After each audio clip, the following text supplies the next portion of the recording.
সারা বছর নৌকা চালাই, দেখা যায় যে ইনকাম হয় কোনো রকম, ডাইল ভাত আল্লাহ খাওয়ায় আর। আপনি কি কি আবাদ করেন? এই কৃষি আবাদের মনে করেন যে গম, তারপরে ভুট্টা, ভুট্টার আবাদই বেশি, তারপরে ধানের আবাদও করি। চরে ফসল হয় কেমন? হয় মোটামুটি ভালো। তোমার জায়গা তো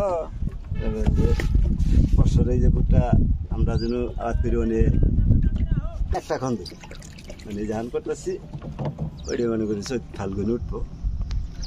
আর সারা বছর তো গরু ছাগল পালেন না কাকা? হ্যাঁ গরু ছাগল, গরু 4-5টা করে গরু বলি।